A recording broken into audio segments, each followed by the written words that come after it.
Airplane crash, all right.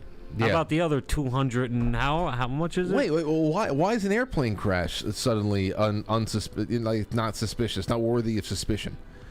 So, I mean, there's a lot there. I'm willing to play the whole 10 minutes of that little thing. Then I have a really great thread, history. It's Friday night.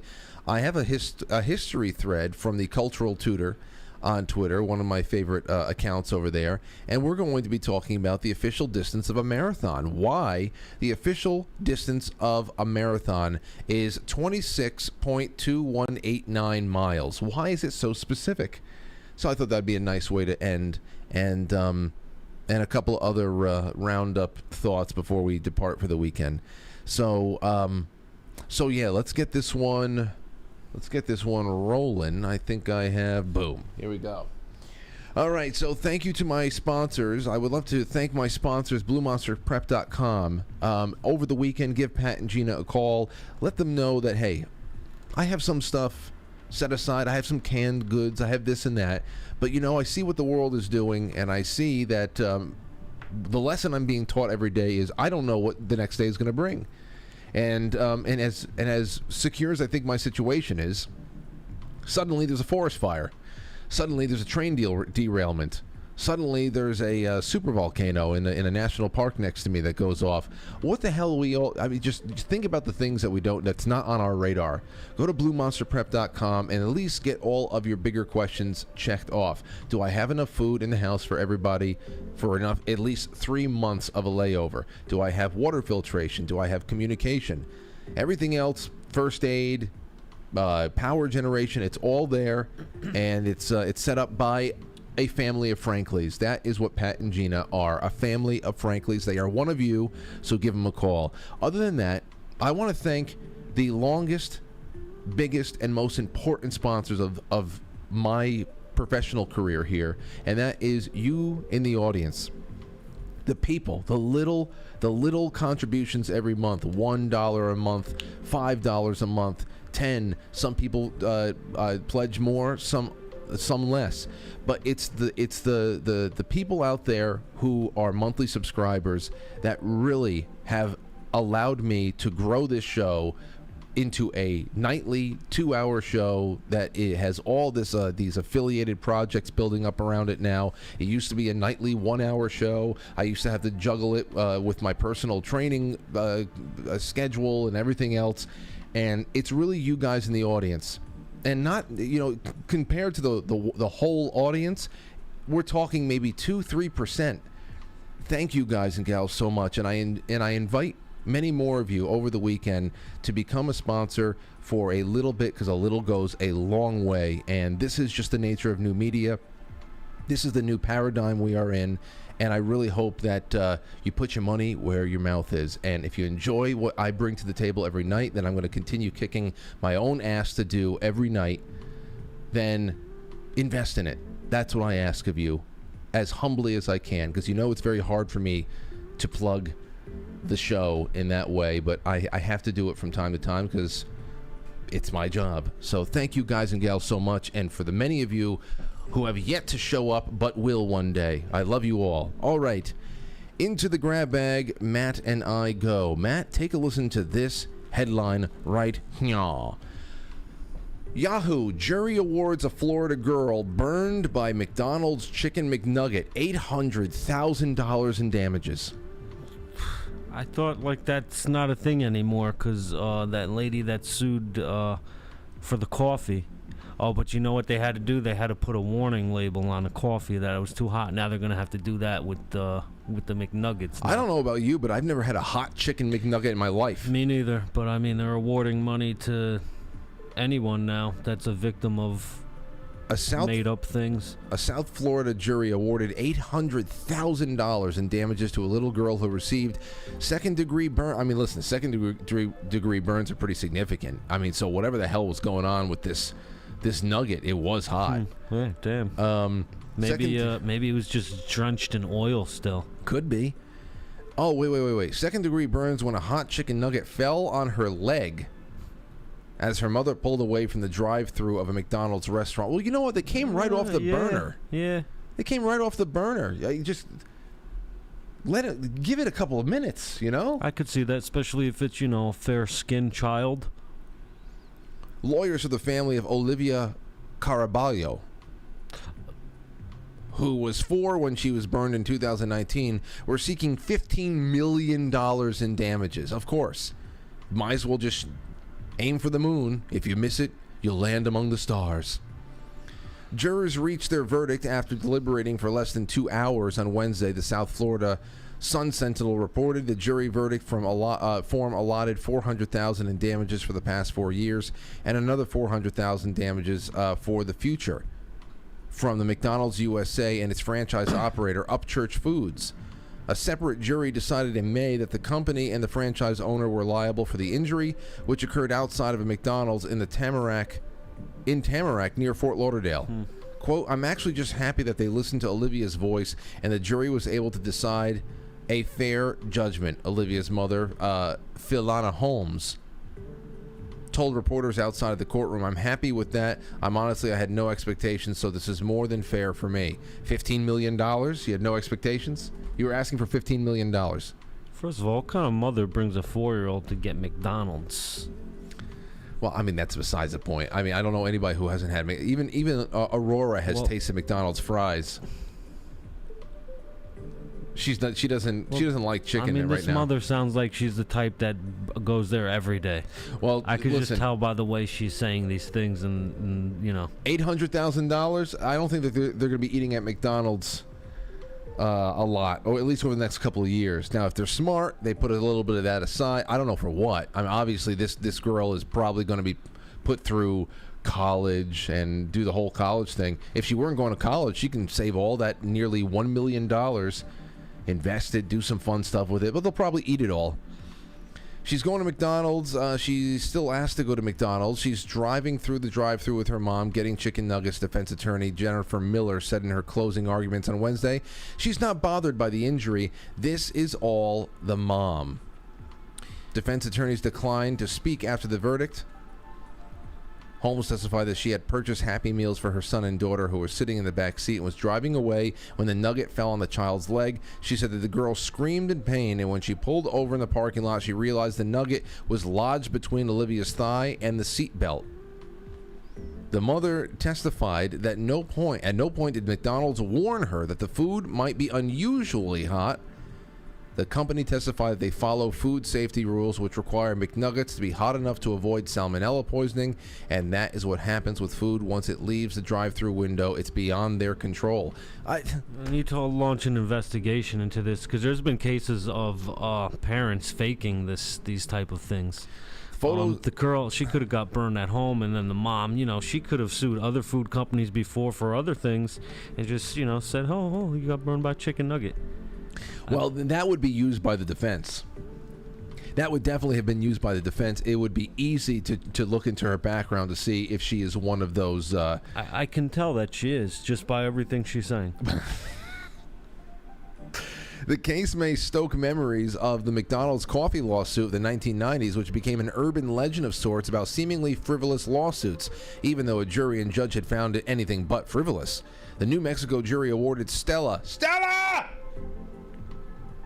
Liebeck, 81 years old, $2.7 million in punitive damages after she was scalded in 1992 by hot coffee from McDonald's. Everybody went to McDonald's and poured the coffee on themselves after that.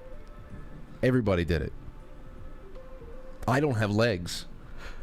What? I burned the legs off my body because I thought I was going to be a millionaire. Now look at me. Lieutenant Dan over here. New Mexico jury award... Oh, we already did that. She suffered third-degree burns and spent more than a week in the hospital. Now, third-degree burns, that's when your skin is just sloughing off. So, I don't know. That is pretty severe. But, everybody is trying to work themselves out of peace. It's almost like in The Sopranos in Season 6 when the rapper asks Bobby to shoot him so he can have street cred, and he shoots him in the ass instead. Yeah. In my ass! He shot me in my ass! He shot me in my ass! Anyway, what do you guys think about this? The Chicken McNugget story. You tell me and Matt when we open up the lines later on. Tony Bennett is dead? I didn't know he was sick. I thought he was, touring. recently. Oh, I don't know. Was he sick? I thought he was still like doing shows and singing and I think he had Alzheimer's. He was diagnosed with Alzheimer's in 2016, but he's 96 years old, and yeah, so that's it. He's the last of a generation of entertainers, no doubt. He's the last crooner, right? Is he a crooner? That's what they say. Definitely, definitely of the original Standard Time guys. YouTube is pulling Sound of Freedom interviews and reviews off of their platform. That's right. YouTube appears to be removing content featuring or even merely reviewing the movie Sound of Freedom for violating community guidelines as censorship of the anti-child trafficking movie continues. And it's doing well. Over $100 million. It's still doing well, especially for how small of a production it was. It's got organic movement there. Now, of course, it's going to be competing with Oppenheimer and Napoleon, and for however long the outrage over the feminist Barbie nonsense goes on. But still, Sound of Freedom. Some good movies coming out this summer. I'm definitely, I have to see. Listen, this show, part of the show has always been movie reviews, and because it's part of cultural analysis and all that stuff. It's something like Napoleon and Oppenheimer come out. I have to go. First of all, Oppenheimer, I have to do it because on August 2nd, I'm going to have Ryan Gable coming on to do a deep occult dive into Oppenheimer, the movie, the actual story, and all that stuff. So I need a baseline for it. But there's a couple of interesting releases out right now. Indiana Jones doesn't look like it's interesting at all. I was going to go see Indiana Jones on June 20, whenever the hell it was a Friday night. I was going to go with George Alexopoulos, and then afterwards we were going to come back here and maybe do a review live on the air, but it never worked out, and then I lost interest real quick because we were going into it knowing it was going to be bad. Mm-hmm. Nobody was giving it any good reviews, and for all the same reasons that every movie tanks these days when the producers think that it's going to do well. They think, oh, this is really it's modern, it's a great twist for a modern audience and all that stuff, and they just don't realize that they aren't a very large contingent of the population, and they're turning people off. And along the way, they almost ritualistically kill characters that really were soundly written characters in our youth. Indiana Jones is a wonderful. I will always love Indiana Jones.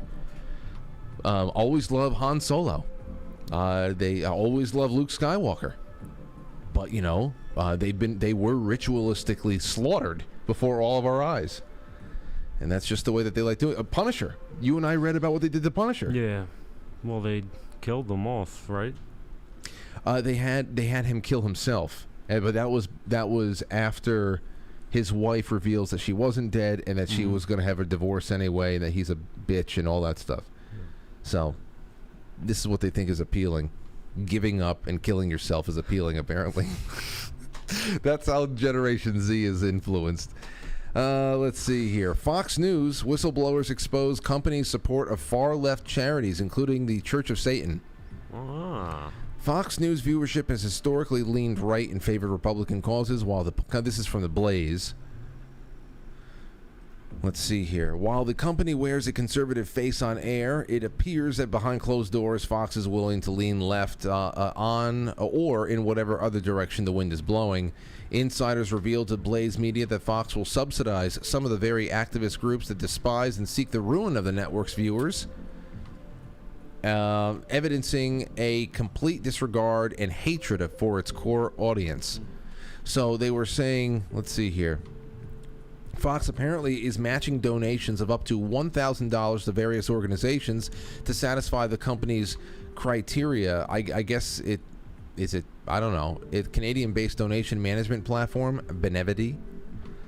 While on its face, it appears to be little more than an attempt at corporate beneficence, the company is willing to match donations to the Satanic Temple, the Trevor Project, Planned Parenthood, and local Planned Parenthood branches, the Southern Poverty Law Center, radical leftist groups. It's just, I mean, listen, I don't know. I don't care about Fox News. I never did. I just like Tucker. So I don't. It's the retards like Brian Krasenstein, who go on to. I saw this on Twitter because you can't avoid it sometimes. They just put you in the For You tab, and he asked conservatives, for real though, are you against, since Fox News is for the Satanic Temple, why are you against the Satanic Temple? It seems like they're doing fine, because he's a like I said, test tube baby, mutant retard. He has absolutely no brain, and so he looks at the mission statement for an organization like the Satanic Temple, talking about how they're all for equality and making sure everybody has a voice at the table and stuff like that. And he thinks, oh, this sounds great, because he's the fish that takes the bait. This is the guy that will chomp down on the hook, the fisherman's hook, every damn time, because he's an idiot. But anybody who thinks that this is some sort of that Fox is a reflection of traditional American values or conservatism, it's just, I'm so glad I'm unplugged from most of it. But this is not a surprise. All right, let's get this one started. Have a few other fun things to do before Shane Cashman joins us at the bottom of the hour. Be right back, ladies and gentlemen. Don't go anywhere. Are you a Chicken McNugget? Yeah. You are? No. Are you a nugget? No. Are you sure? No!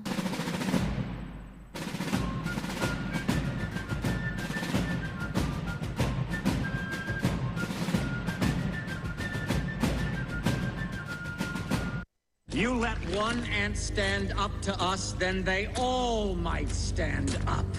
Those puny little ants outnumber us 100 to 1. And if they ever figure that out, there goes our way of life. It's not about food. It's about keeping those ants in line. That's why we're going back. Does anybody else want to stay? Let's is a person. There are 2 videos of sharks that came in, and people sent them to me because they said, Frank, I think people have been reading into Matt's survival tips for how to defeat sharks in a shark attack situation. This first one is pretty self-explanatory.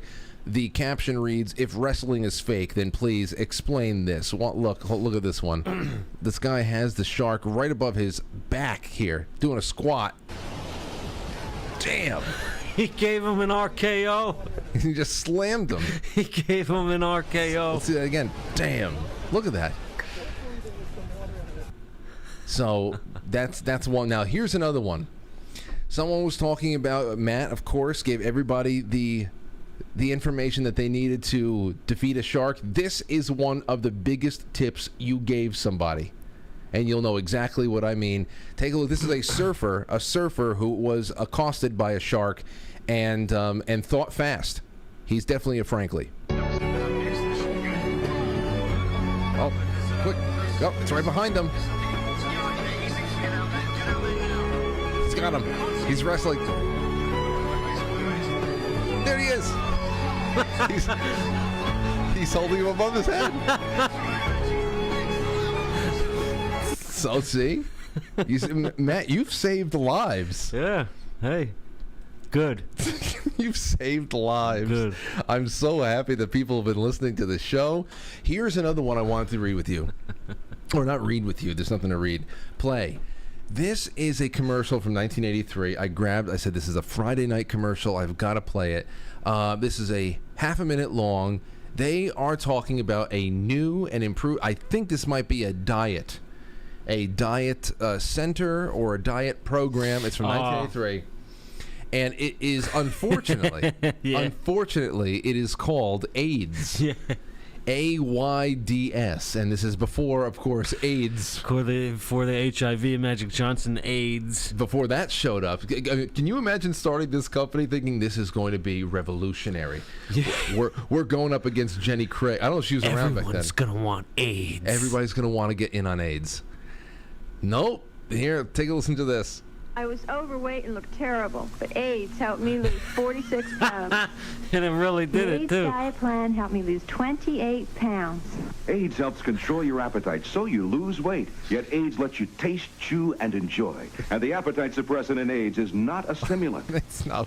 AIDS helped me to lose 18 pounds, and it doesn't contain anything to make me nervous. Question: why take diet pills when you can enjoy AIDS?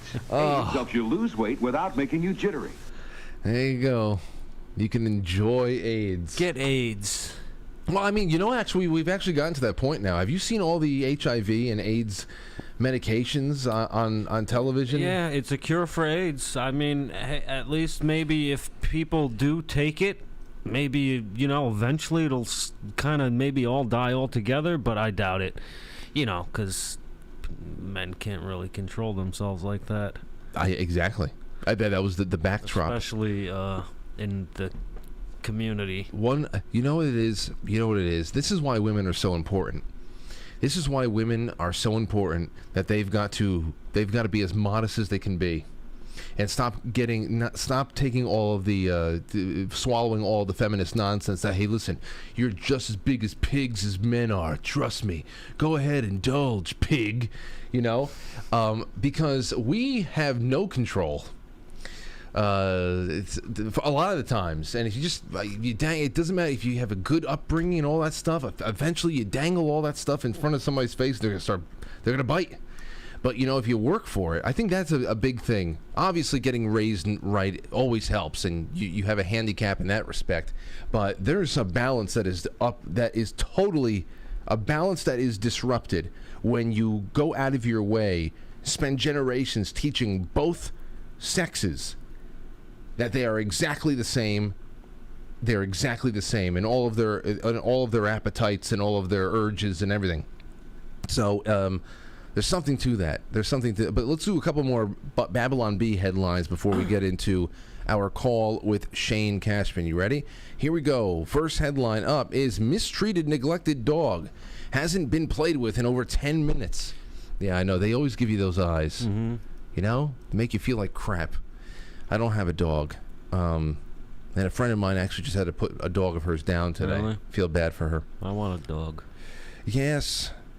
Here's a headline. Jordan Peterson's family distracts him with cats in attempt to confiscate his phone. Headline, Statue of Liberty now holding a sign pointing to New Jersey. Oh, yes. This is now New York City is expressly telling migrants that are getting trafficked in from the border that there is no guarantee that we can find you housing or food.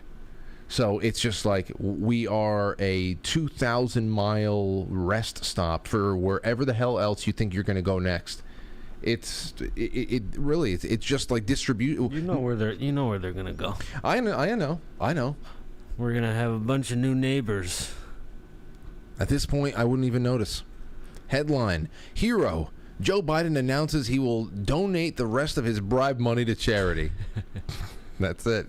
He's making right in the world. Headline, winner of $1 billion Powerball jackpot excited to finally be able to afford an apartment in L.A. Is that how bad it is over there? Here's another headline for you. Doctors encouraged by how well Biden is sleeping without a CPAP machine. Without? Wait, he fell asleep. Oh, he fell asleep in a chair. Yeah, that's right. Oh, he was mumbling to himself. I thought he was praying. I said, what the? And I barely watch this anymore. Let's see. No, I don't know what that is. Headline, being against crime added to the list of things that are racist. Mm-hmm. You have been following this Jason Yeah, I heard Aldean? about it. It's just a video showing riots and stuff like that, and they think, he's talking about BLM. Well, I looked through the lyrics real quick, and it's just incredible how every protest is actually an admission to something else.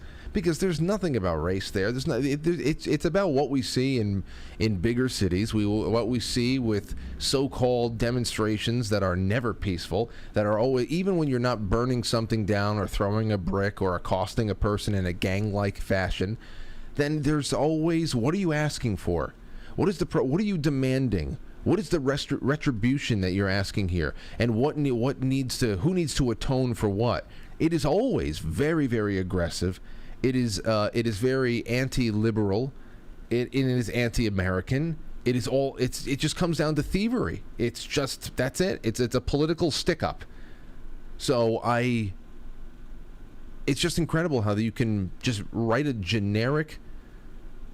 pretty generic song about how in small towns, in small communities where they still have their dignity intact, what is going on in these depraved pockets of big cities and thrives in those pockets would not fly. It has nothing to do, but of course they call it racist because, like I said, an admission that we have some problems demographically. I don't know, but that's another story that cannot be talked about in any kind of honest way. All right. And we're bringing on now, this is the first time that he's on his side right now. He's sideways. Shane, what? There you go. Oh, this is the first time you've been on the show that you haven't been sitting in the room, Shane. How the hell you doing? I know, it's weird, man. I miss you. I'm good. I know. Well, that's good. That is. Oh, what the? Hold on. You're on the wrong. Man. Wait a second. It's not you. It's me this time. I'm glad it's actually. Oh, there you are. For one now. So we're even. Matt is over here. It's What's good. up? What's going on? What's up, Matt? How are you, dude? Good, man. How are you? You were here the last time, Shane. Yeah, we met. Yep.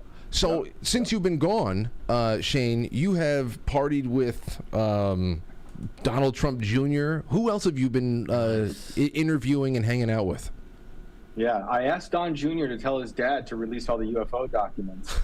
I'm waiting on that, should he be elected again. I did a profile on Alex Jones. We hung out in Austin a few times.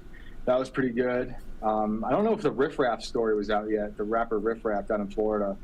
But that was another one. So, yeah, I've been busy, dude. Well, what about this? The first time we spoke, we were talking about other pursuits that are a little bit more in the paranormal and legends and local lore.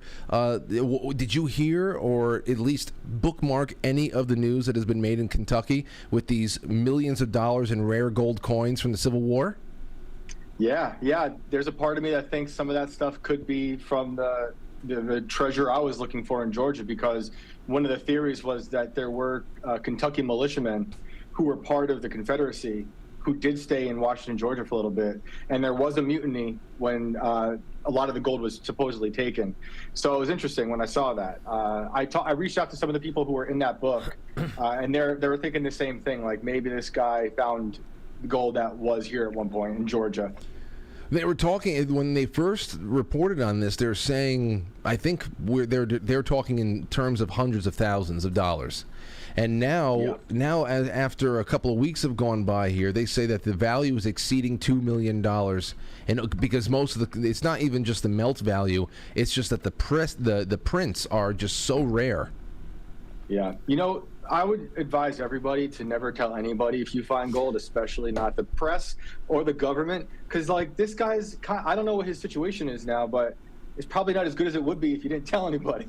Dude, I'm right with you. I'm right there with you. I said the same thing. I think when I covered the story first, I would not have told anybody about this, but at the same time, how do you go about discreetly making your discovery known and being able to enjoy any of the benefit of what this is a major find, and maybe you can get it into a museum's hand. Will they pay you at that point? Is there any kind of, obviously there's the questions of who really owns it based on the land that you've been searching on it. It seems like a really sticky situation where you have all this sitting in your lap, but what do you do about it to not put your life in danger or jeopardize the money that is owed to you at that point?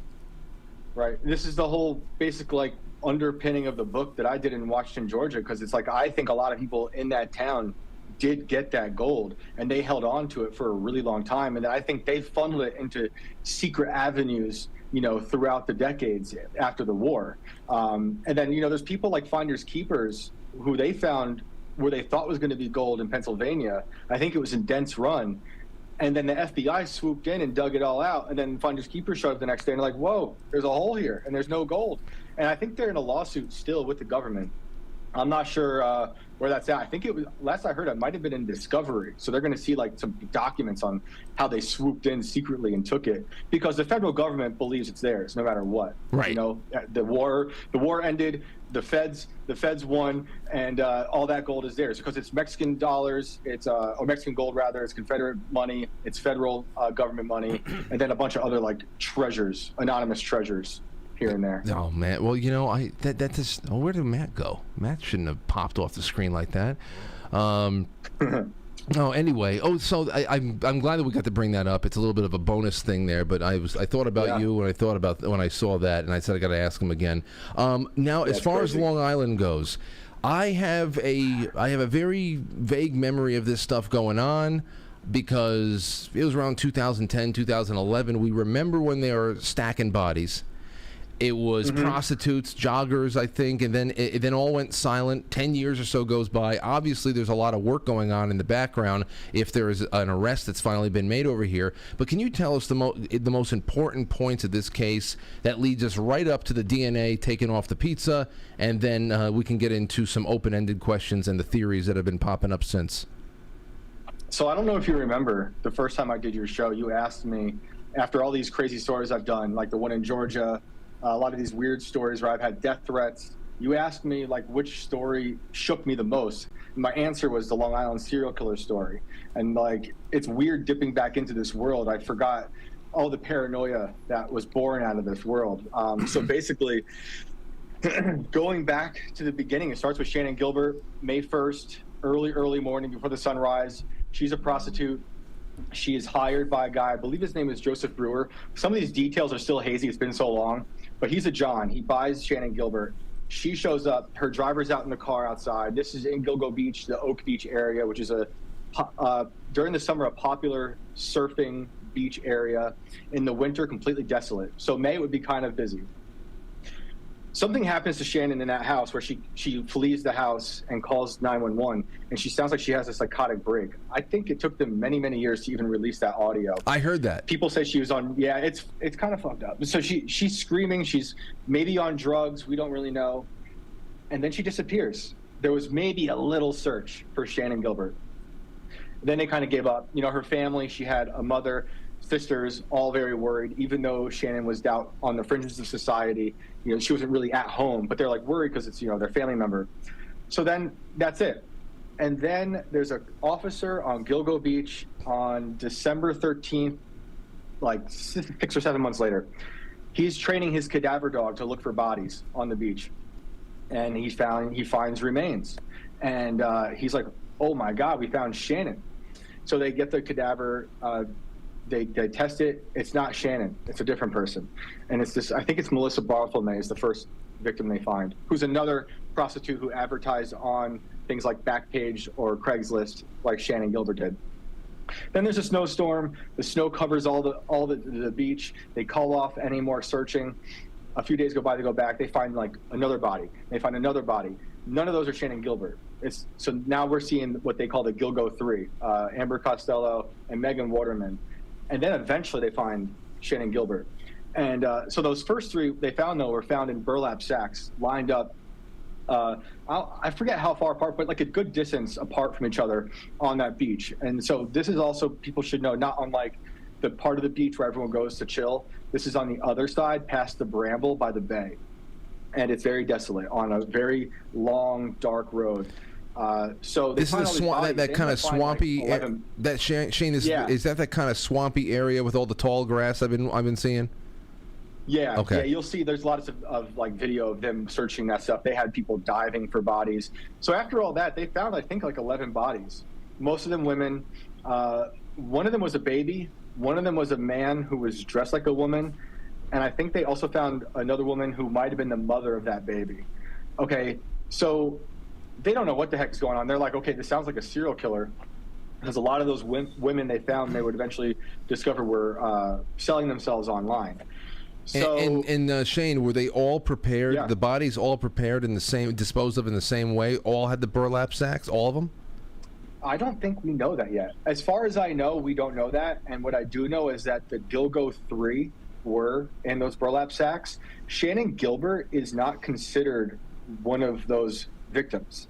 They still think she's an accidental death, even though they did the coroner, Michael Baden, or Baden, I forgot how you say his name, but he's like a celebrity coroner. He did an autopsy on her, and he said that I forget the name of the bone, but there's a bone that snaps when you're strangled from behind. Is this the same guy This is the same guy that did Epstein? There you go. Same guy. He's done a lot of celebrity stuff. So I'll take it with a grain of salt with this guy, because he's done some shady things. But anyway, they don't consider her a victim for whatever reason. So, but those 3 other women, the first 3 they found, were found in burlap sacks. So then years go by. Let's see. The chief of police at the time, we would later discover, was hampering the FBI's investigation to cover up his own corruption. This guy, in my opinion, is evil. And he's got a really interesting history. And not to psychoanalyze too much, but it's worth noting, and it's in my story when I was reporting on it. When this guy was a boy, he was in the woods and watched a bunch of other young boys murder another boy by stuffing rocks in his mouth. This is in Long Island. I mean, it's really dark stuff. So then this guy would grow up to become a cop. Before he got promoted to chief of police, he actually was caught with a prostitute in his patrol car.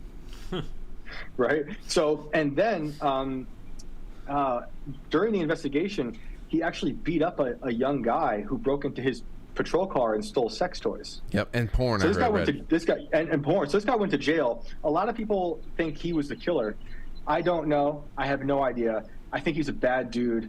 And maybe, perhaps, he was not only hampering the investigation to cover his own tracks, but maybe he knew it, or knew who was involved.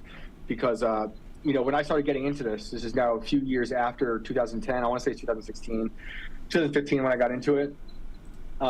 We had John Bitroff, who's in jail. He's a serial killer from Manorville, Long Island, very close to here.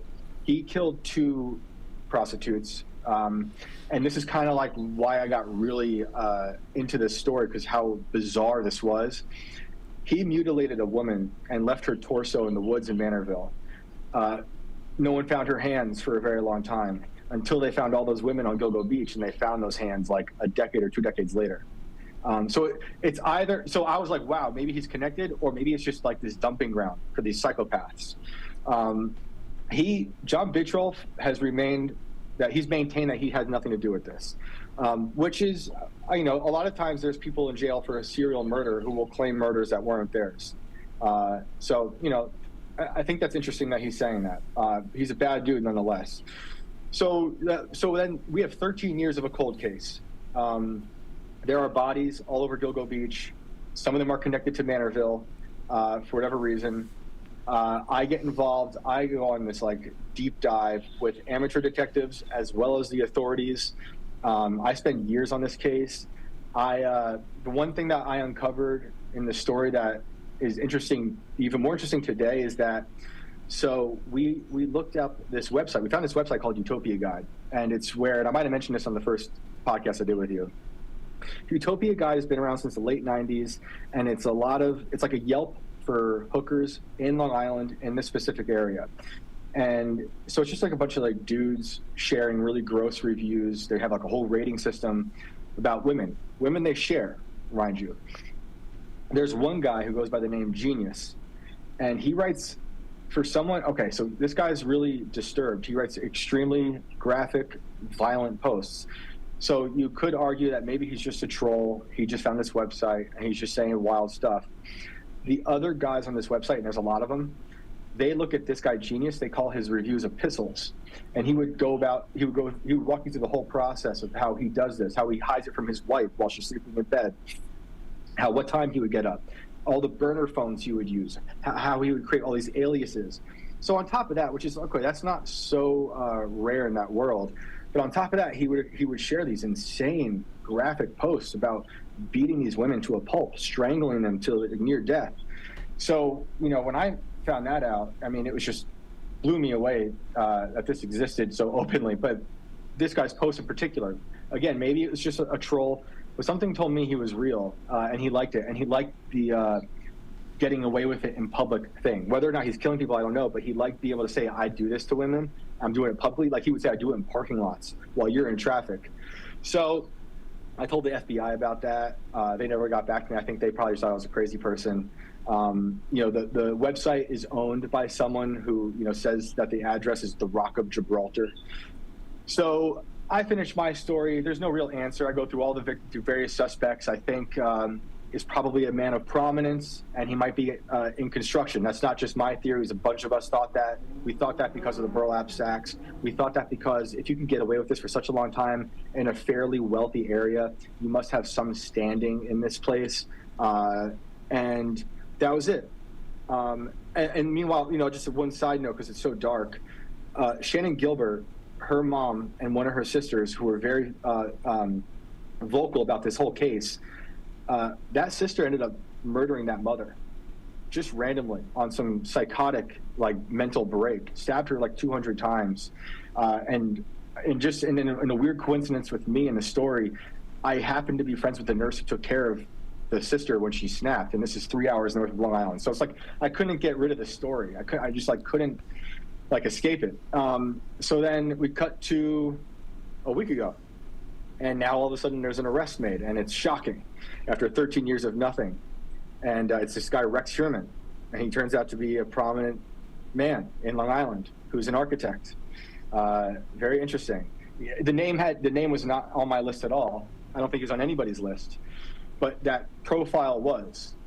He is someone who seems very wealthy. He seems to be an architect working for, he had deals with American Airlines.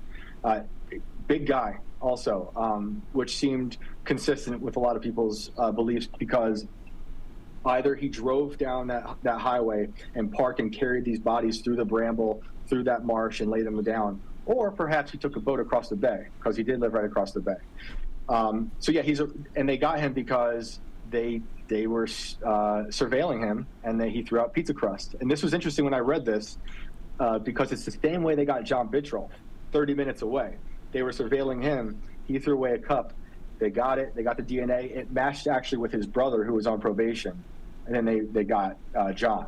And oddly enough, I think Rex Sherman's brother also has a past with, I think he killed somebody by accident in his car while high on something. I forget what. So yeah, they got this guy, Hiraman.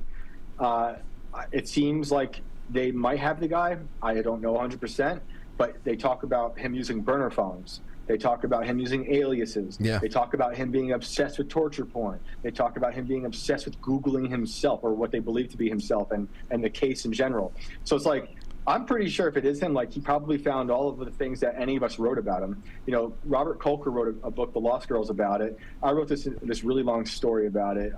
There were millions, not millions, but there's hundreds of blogs, videos. So it seems like he is obsessed with himself. He seems like he has an ego. He seems really smart, clearly. So now here we are. I don't know what's going on yet, in terms of trial, but they seem to have found a lot of guns. Not that means anything, because I don't think anyone was killed with a gun. It seemed like a lot of them were strangled, but I don't think we know that yet. But yeah. I'm incredibly shocked that they have somebody in custody. Well, yeah, aside from everything that you had assumed, or the profile you built up of who it could have been, and I do remember you talking about the post left by so-called Genius, and the more you talk about this, this guy could fit the bill as someone who would be posting under that name as well. But then again, you talk about we're sketching out a picture of a place that, as you say, is pretty remote and is exclusively accessed by people who are well-to-do, and there's just so many there. So it's either one person working overtime, or it's a collective dumping ground. If it's more than one person, there's no honor among thieves. So if this guy is the murderer, I'd have to imagine he might be able to give somebody else up. And then you talk about the police obstruction.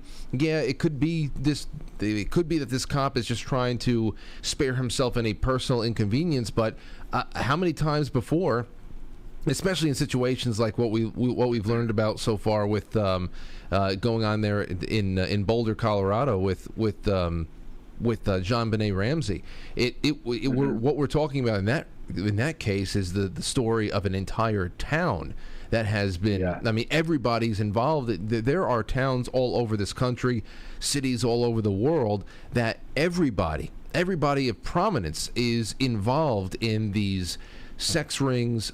This case seems like it's just a snuff ring. Could it possibly be more than one guy? It seems.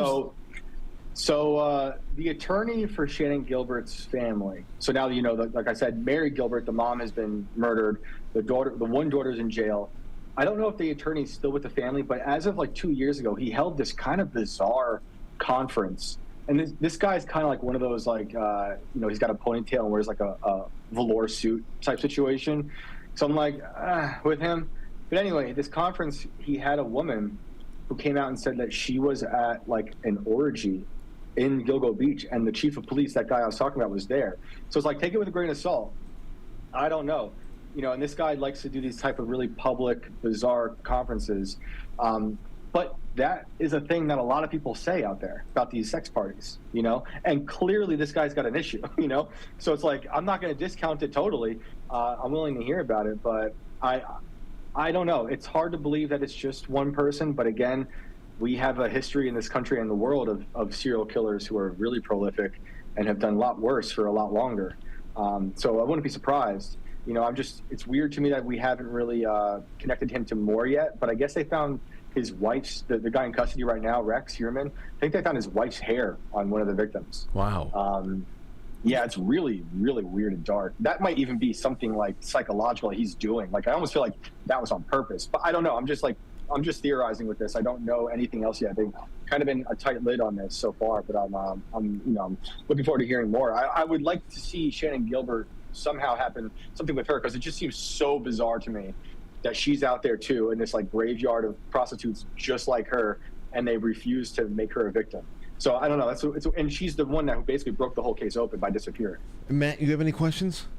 No. Okay. Well, here I have I have something about this too. All right, getting back to and like you said, the posts from Genius on this website, it could be a LARP. I mean, people people love doing role playing in the most extreme ways, and it's an exercise for them. I guess they probably like that other people like it, no matter how gruesome it is. But if this was real, if this guy has a system of burner phones and he's hiding from his wife and he's operating certain times a day and he's talking about and he's meeting up with women and he is buying their services, which almost all of them they need. I would have to imagine at least some of them had pimps and drivers.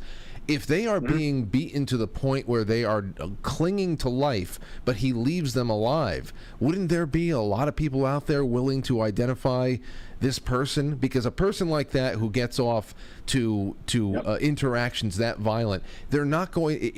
They're going to want to cross that line. They're going to want to actually snuff someone out. So, wouldn't there be people willing to talk? Yeah, you would think. I think a lot of people did come forward saying like they might have met John, who was very violent. That stuff is in Kolker's book, which is pretty good. He goes through like a lot of different prostitutes who survived or who think they survived. But then the other argument would be a lot of these women go to the police and are not taken seriously. So it's kind of like a balance of, well, you put yourself in a situation like kind of like with Shannon Gilbert when she went disappearing, according to her family, and it seems to be the case. Like they didn't really search for her, because it's just like another prostitute. She disappeared. It happens all the time. So it's hard to say. And maybe someone did come forward and they're like, and it helped the police kind of zero in on somebody.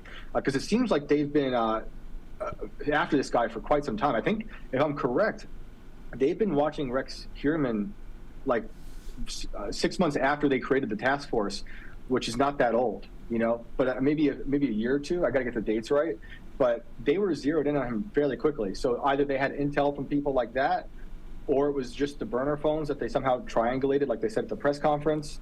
But it could be multiple things. Like this guy who they have in custody, if it's him, if it's the guy who did these murders, he seems to get off on this like doing it in public thing. Because this is also the guy who would use, I think it was Melissa Barthelme, he would use her cell phone to call her little sister and taunt her on the phone, and he would hang up before it was too long to trace it, right? So like they have that, which I think also helped the investigation. So it's like he seems to like to put himself out there, and it's almost like a weird voyeurism. That's a nightmare. Reverse voyeurism. That right there, it's terrifying. That is a nightmare to be the sister, to know that your sister's probably harmed, she's probably dead, and the guy who did it now not only has you on your radar, but he is seeking you out for. I mean, even to have the gall to taunt. I mean, this is a person that would.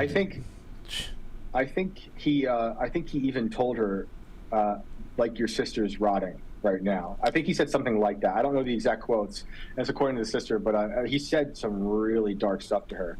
Was his voice voice modulated in any way, or were they able to match this guy that they have in custody now? I don't know if it was modulated or not. I don't know if they even have that audio. Because from what I heard when I did the investigation is that he would hang up before they could trace it. So I don't know if they have audio from that, and we're going off what the sister was saying, but there were calls made to her phone that they could see that much. But I don't know about the modulation. I always imagined him just using his like disturbing killer voice, whatever that is, because these people, like, I talked to someone fairly recently who she claims to have survived Ted Bundy. Was in a car with him, and she said something very similar to another woman I heard talk about Ted Bundy, where like they're with him and his face changes, like he mutates right before something bad is about to happen or they think is going to happen. Like his eyes literally change, like they turn to like these black spots, these black holes. So she said that, possession. It's terrifying. It's terrifying. And Matt just suggested possession. Yes, I could be. These people are demonic. I mean, the way they like Ted Bundy is. I always say this, and I truly mean it. Like he was a demon. Any movie about Ted Bundy, they never go as far as they should in terms of how dark that guy was. Like he was such a monster. He would rip you apart sometimes, and he would string your intestines through trees. Like they're like animals. They're feral, these demons. So, these people are into some of the most evil stuff. Let me ask you, last night, Shane, I think you would have really loved being in studio last night. I had an exorcist and a demonologist in the studio, and we were discussing a whole bunch of things, not only just the crafts that they're involved in and the trades that they ply, but it's also just being able to assess what the state of society itself. And I remember did you watch the Netflix documentary that came out a couple of years ago, Sons of Sam, that really expanded on the Berkowitz story, how it was not one person, that it was it was plugged into a much larger satanic, maybe even nationwide system of covens, and And when you got to go rewatch that or watch it. I will. I think you'd really enjoy it.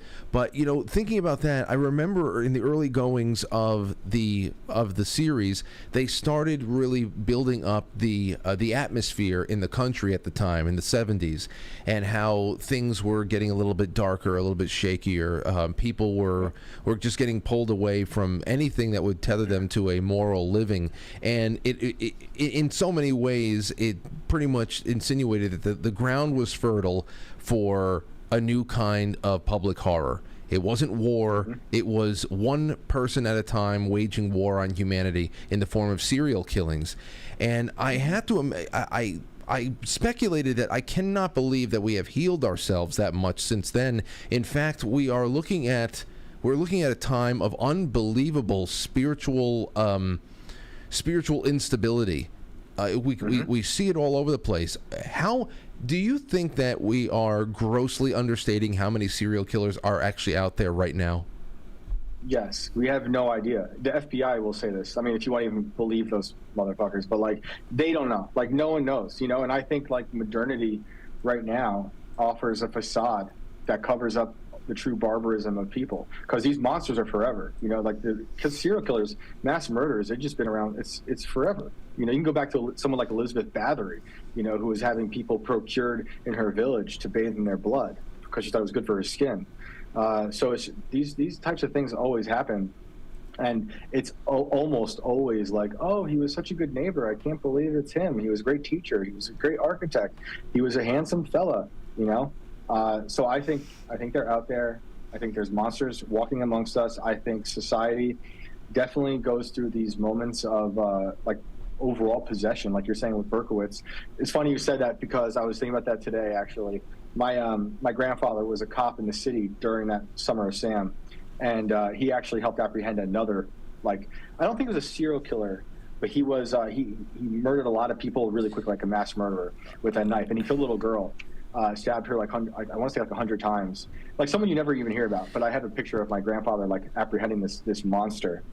And it was the same summer. So it's like hard to believe that people were, you know, haunted by this, that Berkowitz, you know, murders. And then this other guy that my grandfather happened to apprehend when he was a cop, that was also happening in the same area, you know, and just like evil shit. And yeah, the 70s, look at the city in the 70s.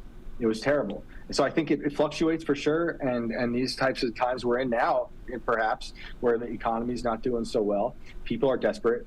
Prostitution might be on the rise. People, places like the cities, like New York, they kind of invite people who live on the fringes of society, like prostitutes, which then serial killers know to exploit. And they also can hide, you know, in cities better, I think, you know, because it's kind of like a wilderness of people. And I think New York actually has the highest concentration of serial killers, supposedly. I don't know how they, you know, that's just of what they caught. We don't know, you know, maybe there's just really better ones in other states. That's another thing we're the champions of. Yeah, good. Murder. Murder. Yeah. Well, you know, I'm a former New Yorker, and we did have a mass murdering governor when Cuomo. Oh yeah. So we even got him in government, man. I know, Matt. What were you gonna say? Shocking. No, nothing about the other serial killer. There was the big satanic group that would meet in that park that spread from Yonkers to Bronx. What was it called? Untermeyer Park? Yeah. Untermeyer. Yes. Untermeyer. Yeah. That's a part of. That's David Berkowitz would go to those. Yeah, he would go to those. It's a part. I mean, we always knew about Untermeyer Park, but that is a big. That is a big part in that Sons of Sam documentary. I may have to go watch it again. That, and I have to. I will. What's the other thing I have to watch? I was talking to the Zell brothers as well. I have to go watch the. Where the hell is it over here? Was it Mindhunter? What's that? Mindhunter? No. Adventure? Let's see. That's a good one. The Keepers. I don't know that one. It's called The Keepers. It's my buddy Frank said it's 7 episodes. It's on Netflix. I think it's called The Keepers. Okay. It's about a nun, this nun that was murdered in Baltimore. She learned about a child sex ring and she was killed for it. And now we just had this this article that came out I think in the New York Post a couple of weeks ago. Here it is. Here's the headline right now. This is from July 8th. FBI to exhume body of the woman featured on the Netflix series The Keeper. So for some reason, the FBI has exhumed the body of this nun. I have to go watch The Keepers, and I have to rewatch Sons of Sam. I will watch them. Those both sound good. I appreciate it. You should watch Mindhunter. I actually really like Mindhunter. It's a great Fincher miniseries. I want to say it's 2 seasons, and it goes into how the FBI started the profiling department, and they talked to Ed Kemper, which is pretty spot on to the real Ed Kemper tapes. He's a serial killer that always really bothered me. Also had a close relationship with the cops while on probation, while he had decapitated heads in his trunk. Shane, if there's any updates, I would love to, even if you drop in for 5 to 10 minute segments just to amend what we have done tonight, which I think is such a really good foundational segment that we did tonight. I'll probably cut it all out and feature it as its own crash course. Sweet. But we should definitely amend this as time goes on, because if there's any twists and turns, I want to be able to stick this one out. Do you have anything you want to plug in the coming days and weeks that you're working on right now? So if people out there want to read the first long part of this serial killer story, which is the Long Island Monster, that's at theinvertedworldbook.com. That's also been illustrated and narrated at timcast.com for members. The great Jessica Boone has illustrated that. I narrated it, and you can get down on that. It's pretty awesome. I also have the Ghost of the Civil War book, which is what we talked about at the beginning, about the Confederate gold. And everything else that I've been writing, all the profiles and whatnot, are at timcast.com. Okay, well, hey, in the meantime, next time you see Tim, say Frank says sup, And and the next time you hang out with Alex Jones, please take out your phone. I will. Take out your phone and just I don't know. Either film him say, "Hey Frank, what's up?" or give me a call. Hey Frank. Yeah, something Frank, like that. how are you? give me a cheap thrill. It'll be my Christmas present. Okay. I hope I see him again soon. It's very possible. We'll see. I think he's a great guy. He's a gentleman and a great modern poet. Yeah, record me a Quite Frankly bumper with Alex Jones. Hey, this is Shane Cashman and Alex Jones. This is Shane Cashman and Alex Jones. You're watching Quite Frankly. Yes. Yeah, I'd love to make that happen. Oh my God. All right, dude. Have a good night. All right, man. Thanks for having me, dude. There you go. That was a wonderful. That's what we needed, guys. I needed somebody who knew to break that one down for us, and that was a good job by Shane Cashman. All right, well, Matt, wouldn't that disturb the hell out of you on a Friday night? I mean, I knew that they caught this guy. I didn't know anything about all the details, of it. I didn't know, that there's 11 bodies they found, he said? 11. That's... Now, all we hear about are the 4.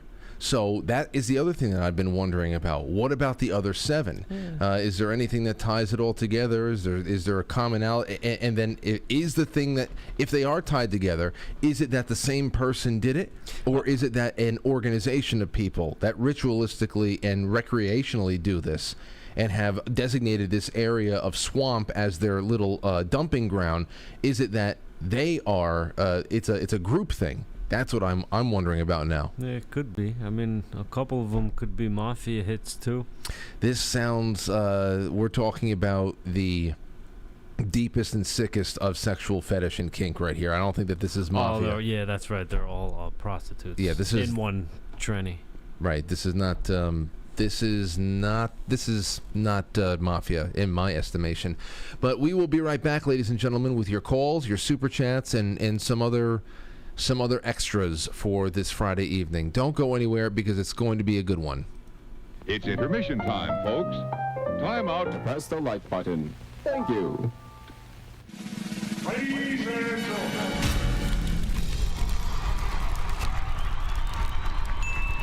Now entering, quite frankly. Quite frankly. Quite frankly. Quite frankly. Quite frankly. Quite frankly. Quite frankly. Quite frankly. Quite frankly.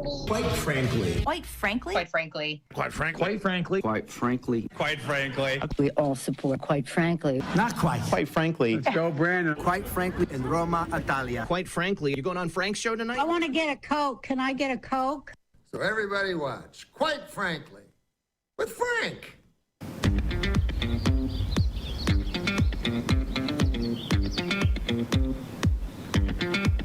Quite frankly.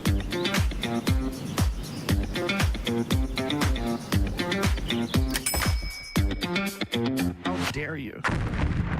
Of us? Then by all means, call in now. Call me now. You remember that? You remember Miss Cleo?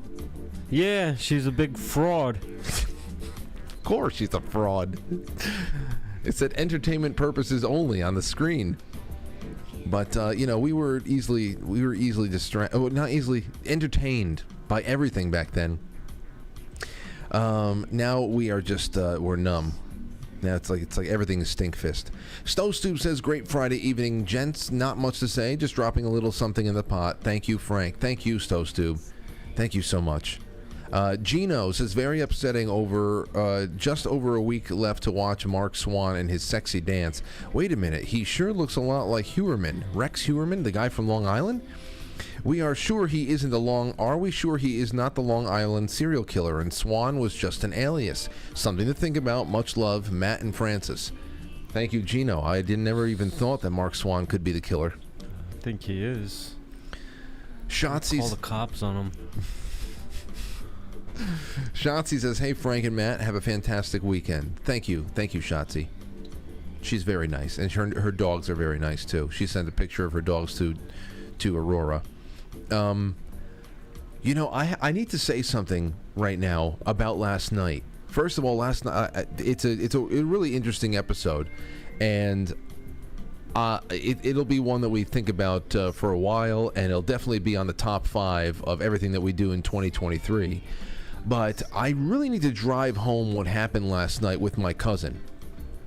Now, when I got a call from Reverend Bill Bean about an hour before, it's like 5:30 p.m. over here, and he said, "Hey, we're about an hour away. I'm just going to be meeting up with the guy who's doing security for me throughout the weekend.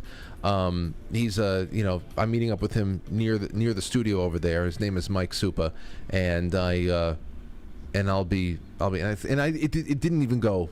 It didn't even, because we're talking about Reverend Bill Bean. We found him on the internet. We did some research. One of my producers, Krista, she's the one that found. I said, well, here's a couple of Catholic priests that I would love to get in touch with, but I'm open for whatever. And we couldn't get.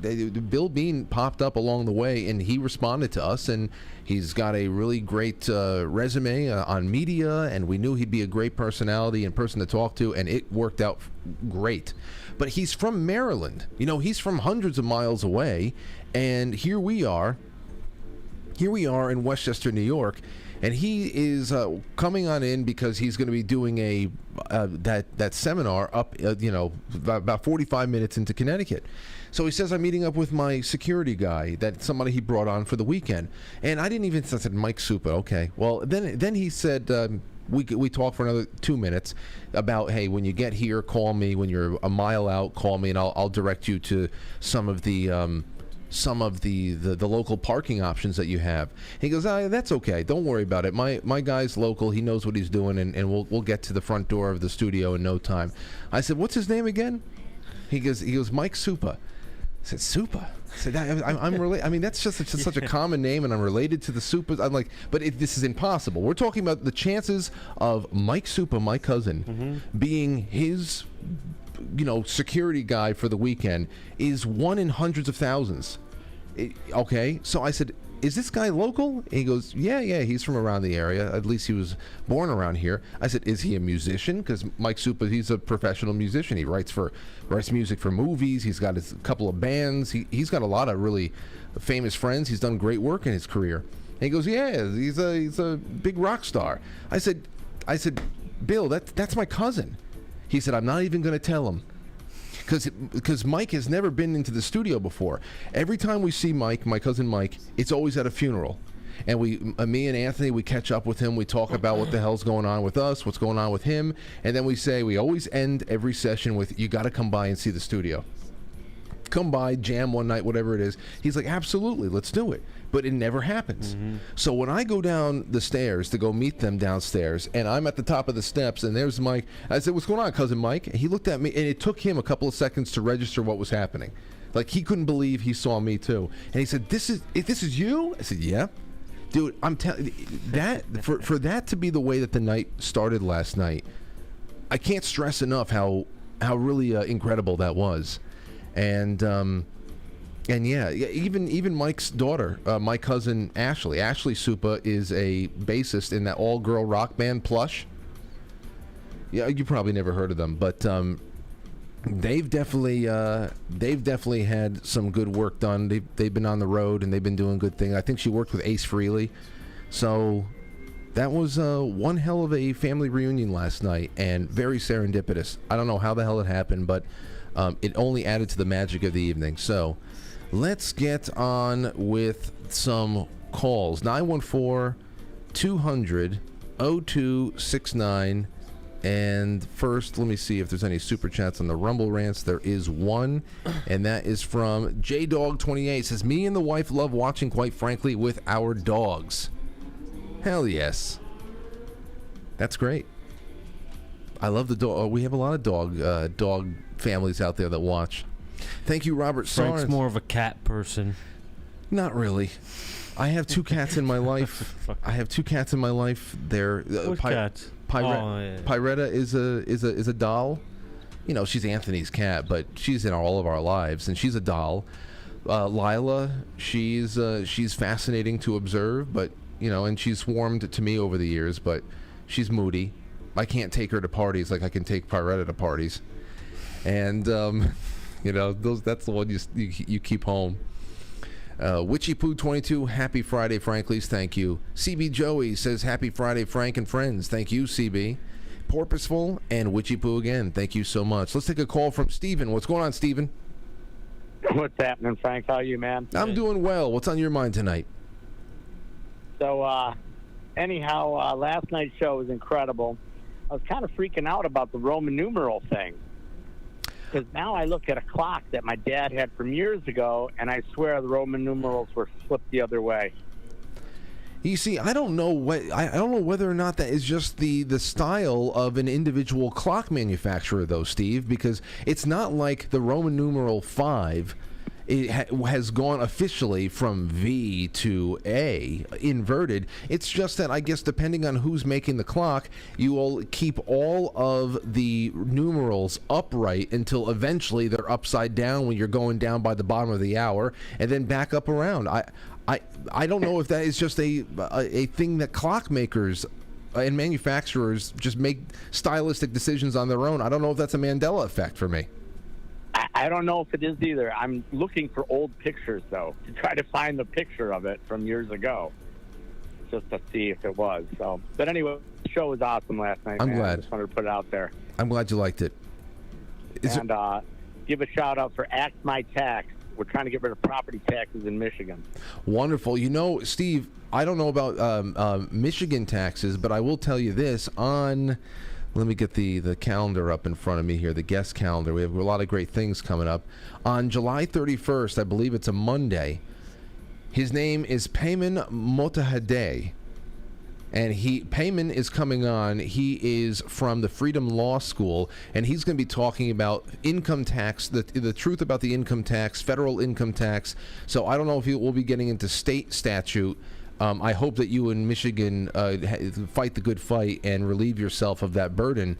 But we are going to be talking about the income tax on July 31st. That's the first time I've been able to wrangle a guest for something like that. So I hope it works out. Yeah, me too. If you want the person that founded it, I can get them on the show for you if you want to. Well, send me an email. Thank you so much, Steve. Okay, take care, Frank. Be well. Yeah, that was the thing about the Mandela Effect. The thing about the Mandela Effect is when Reverend Bill Bean last night was talking about the Mandela Effect making an impact in the way that the Bible is configured, I can see that being part of, like, if there is an operation that is being launched at CERN and it has a very specific objective to change a very specific thing, you would think that it would be something as significant as the Bible. You know, that they want to change certain things in the Bible or whatever, and that all the other things, whether or not Darth Vader says, Luke, no, Luke, I'm your father, or Luke, I'm your father, or whatever the hell it is, or Captain Crunch is Captain Crunch, or the Roman numerals are upside down, or any other Mandela effect that we had gone, right from Nelson Mandela himself. I have to imagine that would just be collateral damage. You can't tell me that somebody deliberately changed Captain Crunch and they deliberately changed these small, insignificant things. I'm more willing to believe that they were just collateral damage of a bigger operation, of a bigger timeline shift. That's my thought. So let's see. Oh, Lauren just sent me a picture of Lila. She said, speaking of the party animal, Lila's sleeping. She looks dead right now. There's Lila. Yeah, she's having a good snooze. Speaking of the party animal, Lila still has a brilliant gray coat, and sometimes in the sunlight she looks purple, sometimes she looks brown, other times a nice slate gray. But she looks young and spry as ever, even though she's nearly 13. She's got another 40 years left in her. That cat. Every time she takes a shit, she goes for a run. She's like George Clooney in Burn After Reading. You ever see that movie? I think once. That's a good movie. That's a messed up movie. But, all right, let's take some more calls. 914-200-0269. 914-200-0269. Did I get linked out of here? I did. Let's see. Oh, you know what we can do? Here's what we'll do. We'll take it easy. I'll take one more call. 714, you're on the air. Go ahead. 714, you there? Hey, Frank. Hey. Yeah, hey, Frank. How you doing? I'm doing well. Who am I speaking with? Scott from California. Great, Scott. Welcome to the show, and what's on your mind? Oh, I was talking. That guy that called before was talking about that clock and the inverted Roman numerals. I've got my great grandmother's clock that's from like 1885, and the numerals are the same. They're like a. I don't hear you. No. If you're listening to the stream, turn the stream off and just concentrate on me. There's a delay. Yeah, I'm. You there? Yes. Okay. Yeah, no, I've got it muted. So. Good. So the numbers are the same. I'm looking at a 130-year-old clock. So okay. So then you're saying that when it gets down to the 6, the V in the VI is upside down. So the V would kind of look like an A. No, they all look like an A. Upside down. They're all inverted. Every one of them. Can you any way that you can take a picture with your phone and send it to me in email in the next 5 minutes? Yeah, I could do that.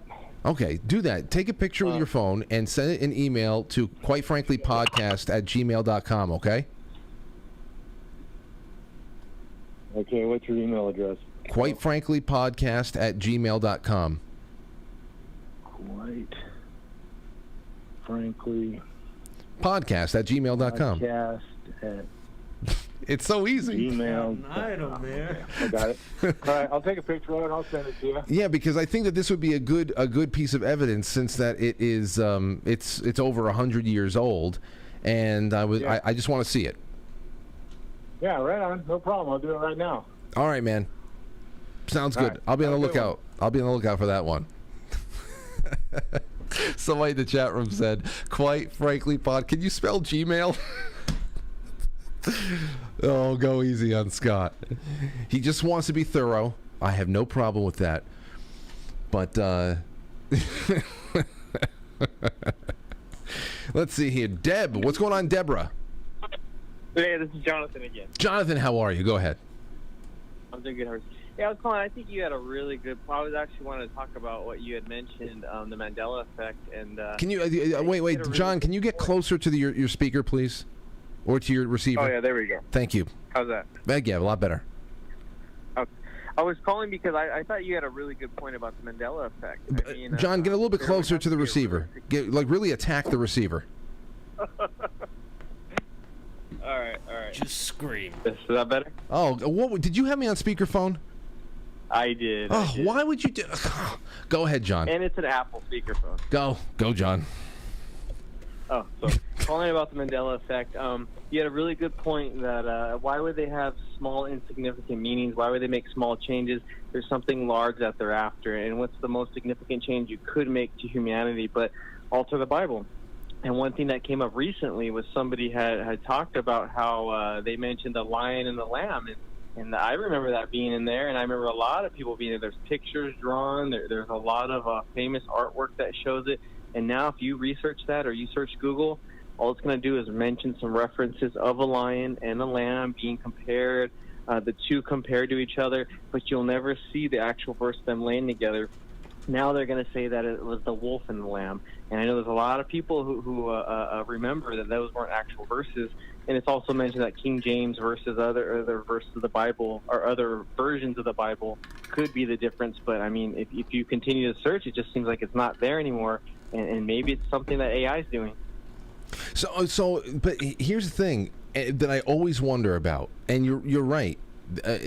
I still think this is an example of one of those things where I would say, all right, to go and change a timeline where it's a holy book or something that is so influential, so pivotal to our civilizations, that has been the mortar for so much of what we've done, for that to be changed incrementally, I understand that is really that's something I can get. My question is, though, is it retroactive in the way that if it is changed if it is changed in, let's say you go to CERN or any other ritual, let's go. You go someplace and you got a big device that is going to help you shift these timelines around. If you go and make this change, does it automatically wipe out all memory of it ever being some other way? Like, for example, I have the clock over here that Scott sent. Here, let me get this up on the screen. Thank you so much, Scott, and I hope you you took our ribbing lightly about the writing down of the email address. But look, here, let me get this, zoom this in, and I'm putting it on screen. Yeah, my grandparents had a clock like that. So did mine, now that I think about it. And when I look at this, and I'm seeing 1, 2, 3, 4. Now 5 is V. Yeah. 6 is V1, and then you have V2, 3, and then you go to IX for 9, X, X1, X2 for 12. But it's just, I don't ever remember the V's being right side up once they hit the bottom of the clock. It's stylistically, it's not consistent with the rest of the clock. It just doesn't work right for me. So I don't remember these ever. I don't consider them A's. It's just a stylized way that the clocks are made. And this is a clock over here that Scott sent in that is well over 100 years old. So my question is for you, John.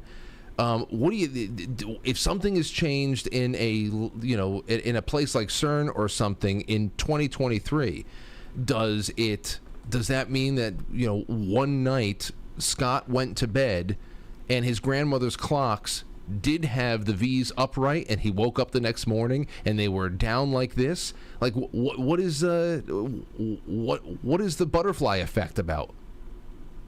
Absolutely, and it sounds wild, but my answer to that is yes, because it's funny that you mentioned that as well.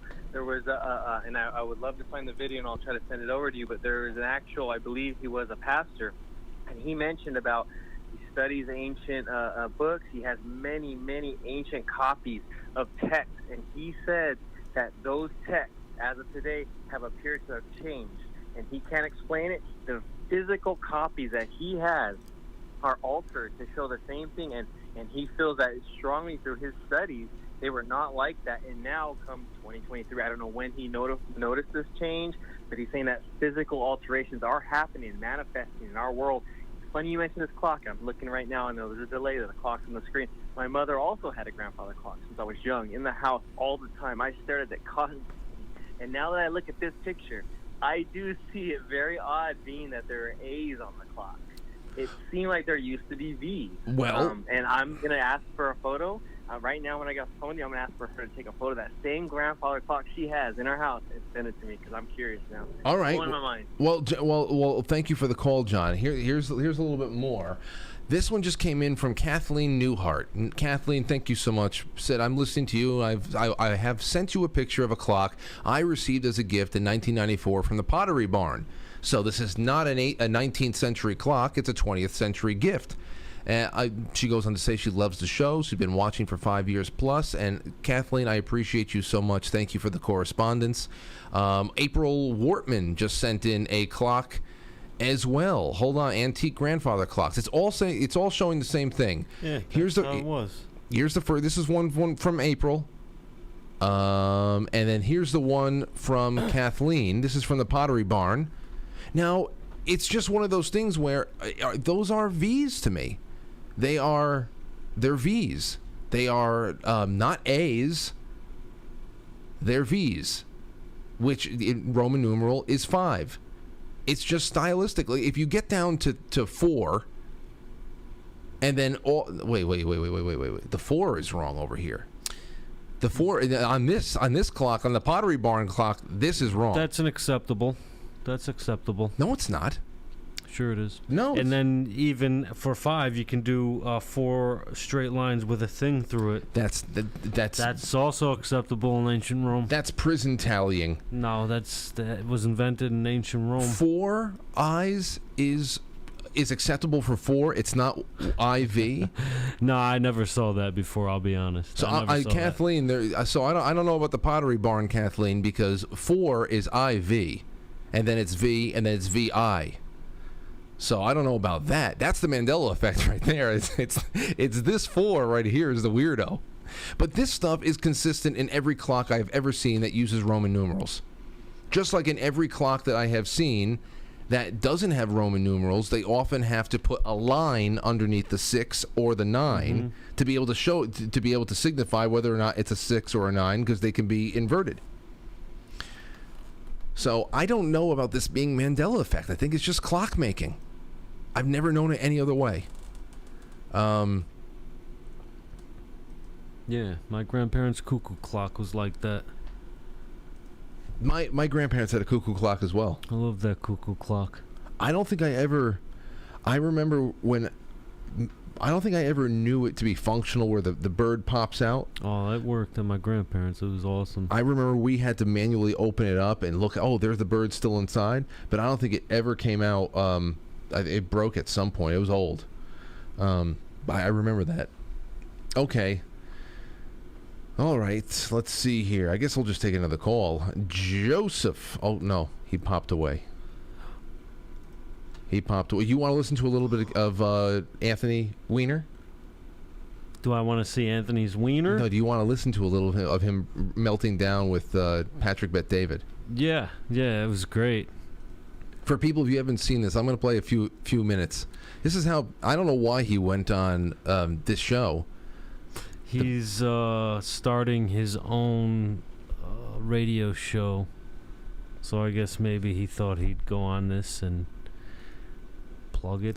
I thought he already did that. Didn't he? Had a show with Curtis Sliwa. Yeah, Sliwa. But I think he's doing his own show now. It's called I think it's called Wiener to Wiener. Wiener to Wiener. My life. Here, listen to this. You were very eloquent on the way you defended Hillary Clinton, on who she was when it comes down to politics. Are you still close to that family? I'm not. Okay. So who do you think between the two was a better politician? You think Bill's the better politician? Do you think Hillary's the better politician? I don't think Hillary was a particularly good politician. Okay, so she's a better strategist, you would say. She's more strategic, power. She is a classic blooming where she's potted kind of public official. Yeah. Everything that she has been given to do. I watched her, as a rookie elected official come into New York and become an amazing senator. I watched her at Secretary of State be like, she blooms where she's potted. She knows government well. She's smart very, very smart. So pretty much he just lauds her and says that she's wonderful. Then Patrick Bet-David goes into, he wants to talk about, there's some things there's a lot of conspiracy theories that have popped up around these people, and you can dismiss a lot of them, which I don't dismiss many of the ones that he does. Well, he even went beyond that and says it's not conspiracy theory, it's a reputation. Pretty much. Like, it's not even conspiracy, it's a reputation they have. In 2016, while the scandal was taking place. For years before that, she was with Hillary she's 25 something. He's talking about Huma now. And the whole thing with the life insurance, okay, here we go. We have to ask you about. To be fair, it's Bill Clinton officiated your wedding with Huma, your wife, if I'm not mistaken. Correct. So you've been very close, and your wife, is it still wife or is it ex-wife? I think it's separated since 2017, right? We're separated. We after the sexting, right? We're separated. Okay. Yeah. And in the laptop, she was a laptop. right-hand person to Hillary Clinton in 2016 while the scandal was taking place. For years before that, she was with Hillary she's 20 years. And the whole thing with the life insurance, the email, $650,000, one folder with the word life insurance and the files that are in there. So the next thing that people said you got to ask them is the following. So, Rob, if you can pull up this story, I'm not going to buy into this one. Well, 9 out of 12 cops, NYPD, who saw the email and saw what was in that laptop, committed suicide. And it was, 7 of them since June, and it was the most ever that this took place. And these are the men that committed suicide. So now, all the suicide stuff with the cops, this is true. There was a big die-off there, but it wasn't the cops that were all around that had possession or knowledge of what was on this laptop. We were all hypersensitive at the time, so we're just like, oh my, there's a pattern forming here, and we said, I wonder if it's all because of the laptop. It wasn't. But that doesn't take away the testimony that we got from other people. It doesn't take away about what was on the laptop, about what grizzled New York City detectives felt like when they saw what was on there, and also the interference from the FBI. Loretta Lynch coming in and saying this needs to be destroyed, or else we're going to use Eric Garner to make a lot of problems for you all. And of course, at that time, we know why. Loretta Lynch had been promised a seat on the Supreme Court. That was the whole tarmac thing. I mean, they were running interference all over the place. The suicide stuff, that was we were hypersensitive, and sometimes you grasp at anything, but it doesn't take away from the seriousness of what was happening, and we still don't know what happened to this thing. But then we went and looked it up, and we're like, no, they did commit suicide, but it wasn't linked directly to seeing the laptop or the intel there, no problem. So again, no credibility there, so there's no reason to ask you the question about the 9 out of 12 cops that saw it. You shouldn't even be listing them and giving it oxygen. No, my job is to listen, because I like to read. No, list them. You shouldn't be listing these things. Well, these things. I like how Patrick Bet-David, even though he's very smart in saying, listen, there's no credibility to any of these things, I'm still going to list them all. I'm still going to tell you exactly what people are talking about. I mean, it is pretty awesome. Just speaking this out loud is great. It is what it is. Destructive people have actually had violence done over these things. These are conspiracy theories that all some that have people, books about them, though. Right. I wouldn't but the one recommend thing that we did look up that wasn't a conspiracy theory was the following. And this is the one that's kind of weird. And first thing I ask myself is, how the hell is our guy here, Anthony Weiner, still alive? What do you mean by that? Well, when you go through the list of people that have been close to Hillary Clinton and the Clintons and the death pool, this is not a conspiracy. You got the names of James McDougal, okay, Clinton's convicted Whitewater partner, died of an apparent heart attack.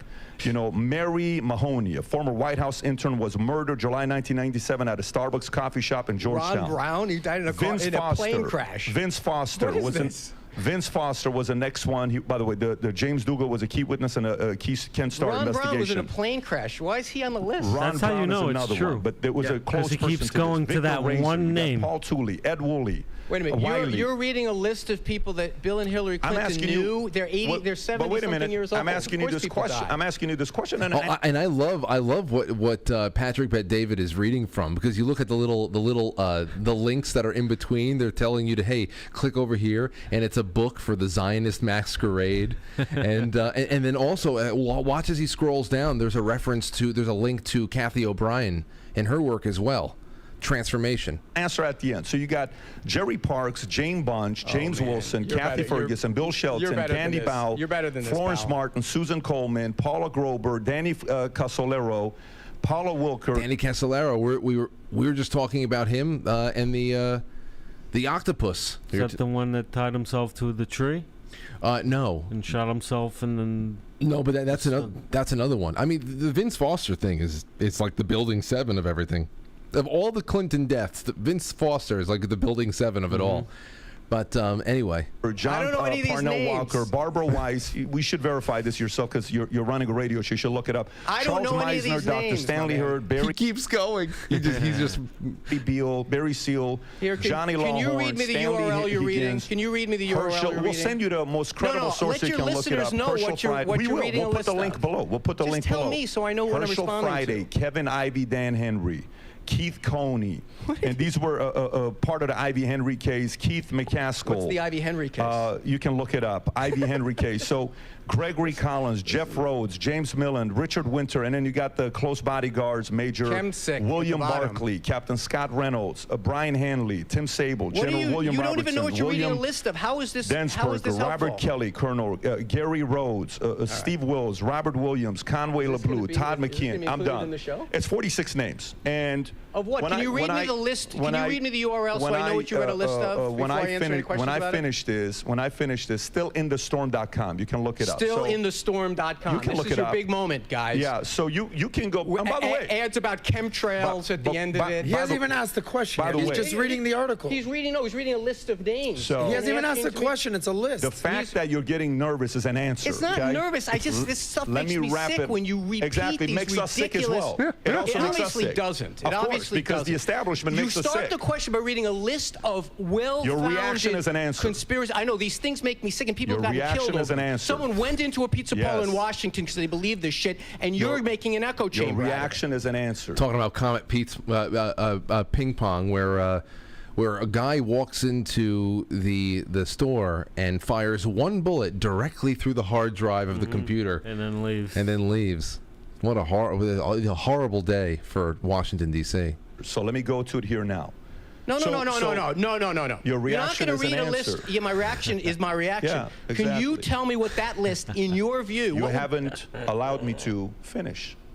If you allow me to finish the question, because you're reading 46 then random you can names do off the internet whatever you want. of some fucking insane website. I love your answer. And these people who you don't even know who they are, you're reading them on a list of something, making some kind of as if it's somehow suspicious. You don't even know who these human beings are, who have families, who are like out there, and now I'll spend the next 2 hours with you, one by one, explaining each individuals are if you want to do that. How about you pick one?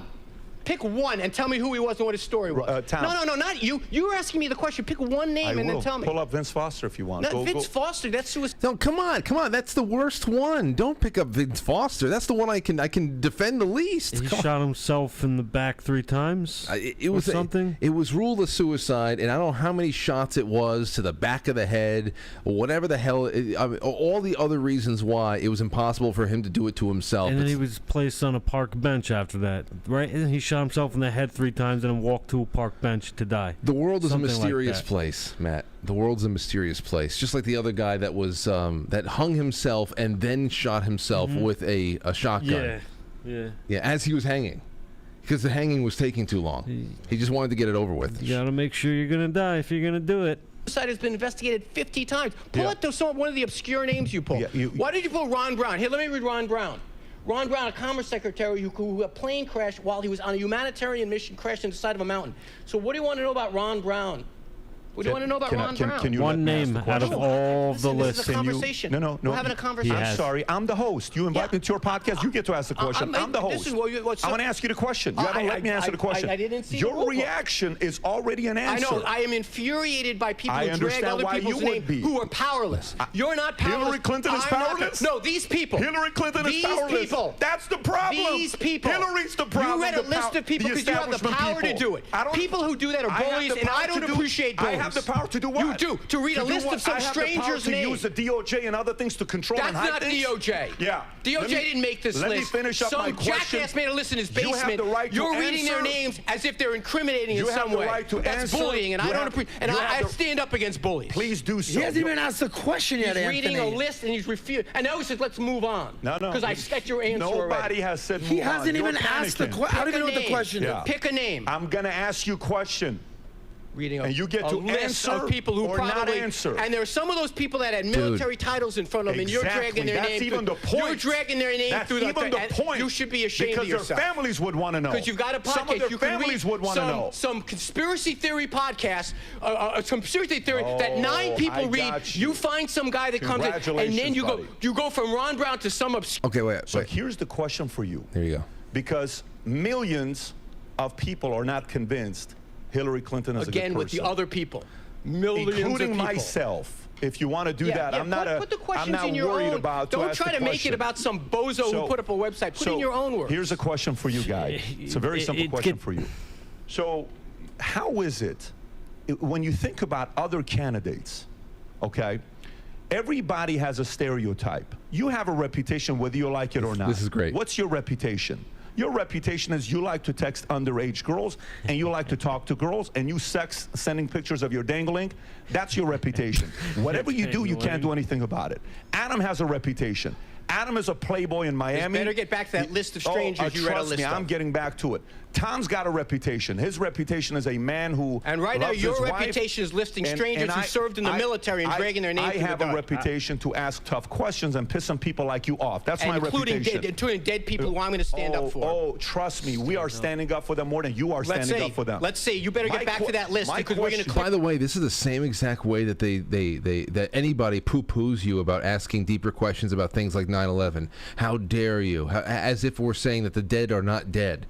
But I mean, you know, most people are saying, I think that there is something more to the reason why these people died, and that there is some serious questions that should be answered. Serious questions that should be answered, because if justice was not served, and I don't know how anybody can say that justice for 9/11 was served by going out and murdering millions more people around the world for the wars that had no aim or objective, that now we are fighting new wars on the backs of all the collateral damage that we caused in the way.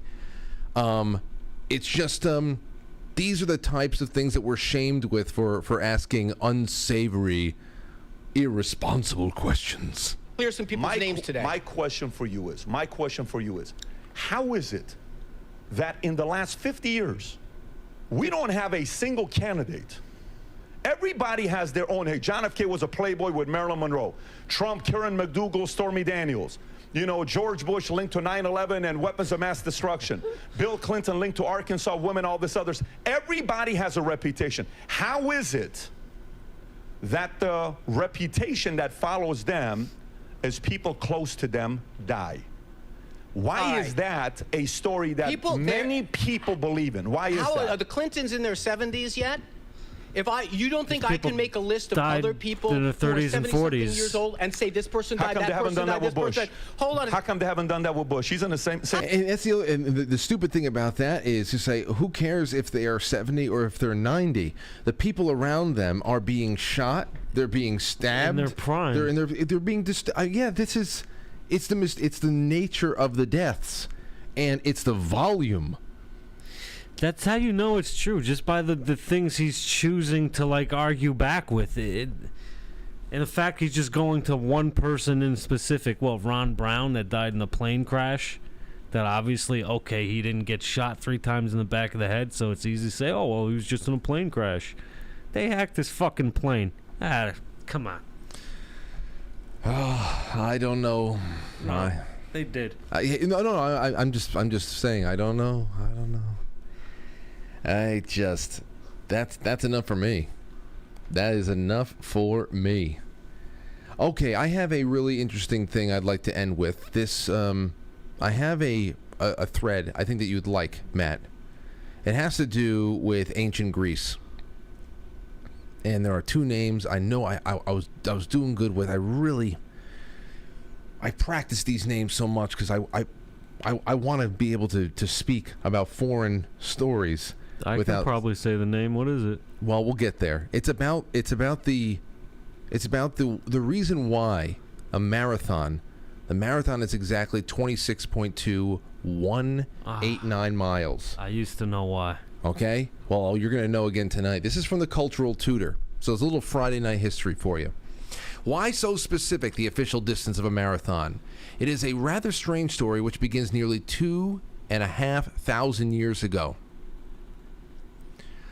We begin in 492 BC. Athens has been stirring up a revolution among the Greek cities of Ionia, along the western coast of modern-day Turkey, which has been ruled by Persia for 50 years. Darius the Great, the Persian king of kings, ordered an invasion of mainland Greece. The invasion culminated in 490 BC at the battle not far from Athens itself, and thanks to the brilliant leadership of general called, I think it's Miltiades. If you spell it, you really it's you. I had it down. It's Miltiades. Miltiades. Miltiades? I think so. Okay, we're gonna go with you. I might get in trouble. We're all going to get in trouble now. Despite being outnumbered, the Athenians were victorious against the Persians. Enter a soldier and messenger called Pheidippides. Pheidippides. Okay, Pheidippides noticed a Persian ship heading for Athens. He feared its intention was to announce a Persian victory and create chaos in the city and seize it. So he ran all the way to Athens and pronounced Nikomen, meaning we are victorious, and died from exhaustion on the spot. Where did the battle take place? Near a town called Marathon. And what was the distance between Marathon and Athens, which with Pheidippides had to run? He ran about 25 miles or 40 kilometers. The legend of Pheidippides lived on through the centuries, and when the first modern Olympic Games were organized in 1896, they created a new flagship event inspired by his exploits. Runners would race to complete the same journey of 25 miles, and it would be called the marathon. It was an immediate hit, and the marathon was traditionally been held on the final day of the Olympics ever since, not to mention that it spawned an international craze. Marathons were soon being organized all over the world. The first Boston Marathon took place in 1897. But there was no official distance, and the length of the race varied from course to course until 1908 during the London Olympics, when the organizers settled on a distance of 26 miles, before adding 385 yards to make sure competitors finished in front of the royal box. So they wanted to make sure that they all finished in front of where the Queen Elizabeth was sitting. Well, I mean that's with her legs open. No, that's 1908, so I don't know who the Queen or the King was, but Queen Elizabeth's mother. Okay. Probably. Royal box. Sounds about right. Right there in the box. Sitting there with her box. She with everybody looking at her box. This became the most popular distance, and in 1921, the International Amateur Athletic Federation declared that the official length of the marathon would be that used in 1908 London Olympics: 26 miles, 385 yards, or 26.219 miles, or 42.195 kilometers, as it has remained to this day. Phidippides could never have known, when he ran from Marathon to Athens, worried for the safety of his city, that 2,500 years after his death, millions of people all over the world would be reenacting his lonely and desperate sprint. But such is the strangeness of history. How's that? Strange indeed. History is strange. History is certainly strange, yes. Now, listen, we're done for the night. I want to get my super chats out of the way because I have to talk about something a little bit sad. But C. Blanche, thank you. Witchy Poo and Porpoiseful, I'm releasing. Those are the last of the gold pills on QuiteFrankly.tv. I know I didn't go through any of the RFK censorship hearing clips, but we did that in full. A really great deep dive on those this morning on the morning show with Tracy, which you can go watch or listen to on radioinfluence.com, or we are replaying that immediately after this show ends on QuiteFrankly.tv. So if you want to watch a rerun of the morning show, that's going to play first, and then the rest of the weekend roundup will begin on QuiteFrankly.tv. Thank you to all of my Rumble rants and all my super chats and all that, and I think that is all for tonight. Now, I want to just say that there was one less person watching the show tonight, and his name was Father Tom Provenzano. And Father Tom had become a very, very good friend of mine. I don't know what happened. They're just saying, I mean, he was preparing for 8 o'clock Mass, and when the other priest, the pastor of the parish, went to go check up on him, he had already died of a heart attack. And he had become a really good friend of mine, and we spoke last on 4th of July, and I was looking forward to a text message from him, actually, after last night's show on exorcism. I knew I was going to get something, but what I received was a text from a friend with the announcement on Facebook that he had died. And he's a young guy, wasn't in the best of shape. He would actually ask me a couple of times about advice on getting in shape and losing some weight and all that, but still, he's just so young. And he was a good man. He is a good man who went out of his way to help baptize Aurora. He went out of his way. He watched this show, and he helped me to make that happen just the way that Lauren and I wanted it. And he even addressed Aurora with the proper title of Chicken Nugget when we went to go sit down in our family conference with him and Aurora's godparents. And we just became good friends, and he contributed wonderful thoughts to the show, especially just a few weeks ago on the topic of the locality of heaven. And I mean, there's so much there. I have that over here. I want to read to you again in just a second, but I'm just going to riff a little bit more. Father Tom encouraged my attendance at my first Ash Wednesday liturgy in nearly 20 years. my first confession in just as long, 20 years, with him in April, the day before my birthday, which was Palm Sunday this year. He was the man I called to preside over Pam's burial in the cold of December, and he showed up on a very cold day just before Christmas to bury Pam during that horrible time. And he was just a very big, he had a very big hand in me going back to church. But not a didactic person. He wasn't a severe person or rigid or anything like that. He was just a reliable, relatable, good shepherd that a guy like me needs from time to time. And I'm really going to miss him because we became good friends. And this is just so sudden and crazy. And we had just spoken on 4th of July. There were other things I was working with him on behind the scenes as well. But here's the last thing that he wrote. He wrote into the show about. And it was, like I said, the locality of heaven. The question for the night was, does heaven have locality? Is it a place? Is it a dimension? Is it some place that could be triangulated? And he said this. See, there's a lot he said that night, but this is what he said about this particular topic. He said, in the creed we profess that God created all things visible, that's the earth, and invisible, heaven. St. Augustine wrote that the invisible does not refer to a place, but to the heavenly creatures, angels. The account of the ascension from Acts says Jesus was lifted up on a cloud. The letter to the Hebrews speaks of Jesus passing through a veil into the heavenly tabernacle. I'm sure there are other passages that I'm forgetting. I think it's in one of Peter's letters that leans toward this idea of Jesus passing into what we would call another dimension. John's visions and revelations would be interpreted either way, I think. The resurrection accounts where Jesus is constantly appearing and disappearing and passing through walls makes me think that we are dealing with some kind of interdimensional travel. Fulton Sheen taught that Jesus passed right into another dimension.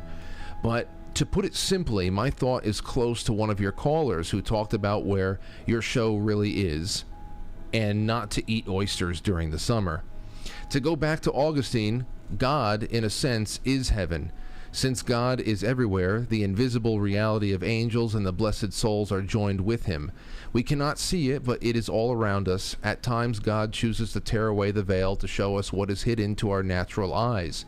Apparitions of Jesus and the saints are not so much our Lord or the Blessed Mother coming from heaven as God opening the veil for us. And then, of course, he gave me, Frank, 2 also random comments to close. Raw oysters should be consumed with horseradish, vodka martini up, or an ice-cold beer. And also, thank you for ruining Baker Street for me. And that's, if you remember, that's because I said that Baker Street is a song that sounds like a bunch of bros would listen to while they wear salmon-colored shorts and loafers with no socks on. And he hated that because, I don't know, you listen to it, you listen to Baker Street and just doing that for Father Tom. And anyway, it's just, it's just funny how some people come into your life sometimes, and also sad how they leave sometimes, but it's a terrible loss. It is a terrible loss, and I'm pretty broken up about it just because of, I don't know. But so I'll see when the services are. I'm sure they're going to be soon, and I would see him too when I went to go do the service for the church. Like, he would actually, he opened the door for me last month, actually. Hey, how you doing? Yeah. I'm telling you, really nice. Aurora had such a private, beautiful baptism because of Father Tom. We had the entire, as you know, because your cousin was the one who did it, and we had the entire church to ourselves, and I don't know, we just had some good talks, and I'm just I'm grateful to have known him, and this is just so horrible to hear. Yeah, that church itself, within the last 3 years, 2 of the priests died. The priest that married my sister passed away. Anyway, ladies and gents, that's all I have for you tonight. That's all I have for you this week.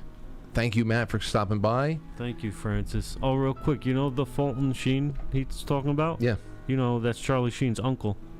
Swear to God. That's Charlie Sheen's uncle. You're serious? Yeah. I'll look into that. All right, go ahead. I'll look into that. Fulton Sheen is Charlie Sheen's uncle. Yep. Wow, that's Martin Sheen, or they're definitely related. I'm pretty sure he's Martin Sheen's older brother or he's one cousin step away. or something. He's venerated. He's one Yeah, step oh away yeah, from, I know. Yeah, I from know that. sainthood. Oh yeah. Well, that's a big fall from grace if that really is the same Sheen lineage. But thank you, Matt. Thank you, everybody at home, and Father Tom. That's Buon anima. We'll see you guys on Monday, and have yourself a wonderful weekend.